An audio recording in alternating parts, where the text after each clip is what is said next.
പുസ്തകത്തിൻ്റെ ആരംഭത്തിൽ തന്നെ പരിശുദ്ധാത്മാവിൻ്റെ പ്രവൃത്തികളെ നമുക്ക് കാണുവാൻ സാധിക്കും. കൊരിന്ത്യർ ലേഖനത്തിൽ പറയുന്നത് ദൈവത്തിൻ്റെ ഹൃദയത്തിൻ്റെ ആഴങ്ങൾ ആരായുന്ന ആത്മാവെന്നാണ്. ആഴത്തിന് മേൽ പരിവർത്തിച്ചുകൊണ്ട് നിൽക്കുന്ന പരിശുദ്ധാത്മാവിൻ്റെ സാന്നിധ്യത്തെ ഉൽപ്പത്തി പുസ്തകം ആരംഭത്തിൽ തന്നെ മോശ നമ്മുടെ മുമ്പിൽ വരച്ചു കാണിക്കുമ്പോൾ അവിടെ ഒരു കാര്യം നമുക്ക് മനസ്സിലാക്കാൻ സാധിക്കും. അടുത്ത ഏതോ ഒരു മിനിറ്റിൽ ഇരുട്ടുമാറി വെളിച്ചമുണ്ടാകട്ടെ എന്ന് ദൈവത്തിൻ്റെ വായിൽ നിന്നും ഒരു വചനം പുറപ്പെടും.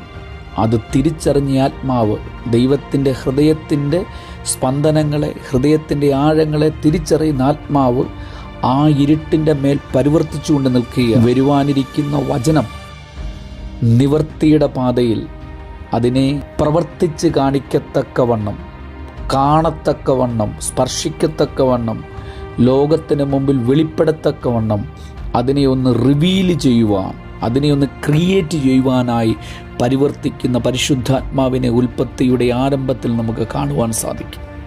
പ്രിയരെ, ഈ വചനങ്ങൾ നാം വായിക്കുമ്പോൾ നമുക്കൊരു കാര്യം ബോധ്യമാകേണ്ടത്, ദൈവം നിങ്ങളെ വിളിക്കുമ്പോൾ നിങ്ങളുടെ മേൽ ആത്മാവ് പരിവർത്തിക്കുന്നു. ആ വിളിക്ക് തക്കവണ്ണം നിങ്ങളെ ക്രിയേറ്റ് ചെയ്യുവാൻ, വചനം ഉപയോഗിച്ച് നിങ്ങളെ ബിൽഡ് ചെയ്യുവാൻ, നിങ്ങളുടെ ശുശ്രൂഷകളെ മോഡിഫൈ ചെയ്യുവാൻ, നിങ്ങളുടെ സ്വഭാവത്തെ രൂപീകരിക്കുവാൻ, നിങ്ങളുടെ സാമ്പത്തിക, കുടുംബം, ആരോഗ്യം, സകല ഏരിയകൾക്കകത്തും വചനം എന്താണോ പറഞ്ഞിരിക്കുന്നത് അതിനെ അതുപോലെ ബിൽഡ് ചെയ്ത് നിങ്ങളെ ലോകത്തിൻ്റെ മുമ്പിൽ ഏറ്റവും നല്ലതെന്ന് ദൈവത്താൽ ഡിക്ലെയർ ചെയ്യിപ്പിക്കുവാൻ വേണ്ടി പരിവർത്തിച്ചുകൊണ്ട് നിൽക്കുന്ന ഒരാത്മാവ് നിങ്ങളുടെ കൂടെയുണ്ടെന്നുള്ള സത്യമാണ് ഈ ഉൽപ്പത്തി പുസ്തകം 1-ാം അധ്യായം 1, 2, 3 വാക്യങ്ങളിലൂടെ നമുക്ക് മനസ്സിലാക്കുവാൻ സാധിക്കും. അതുകൊണ്ട് തന്നെ ഈ മിനിറ്റുകളിൽ നിങ്ങൾ ഒരു സത്യം തിരിച്ചറിയുക,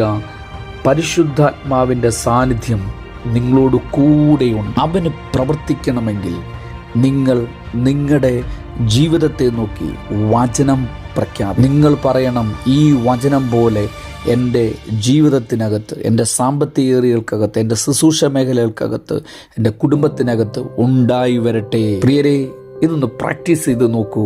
നിങ്ങളുടെ ജീവിതം ഏറ്റവും നല്ല മെച്ചമായി, ദൈവത്താൽ നല്ലതെന്ന് പറയത്തക്കവണ്ണം നിങ്ങളുടെ ജീവിതം രൂപാന്തരപ്പെട്ടിരിക്കും. കർത്താവ് ഈ വചനങ്ങളാൽ നിങ്ങളെ ബലപ്പെടുത്തുകയും പ്രവർത്തിപ്പിക്കുകയും ചെയ്യട്ടെ എന്ന് പ്രാർത്ഥിക്കുന്നു.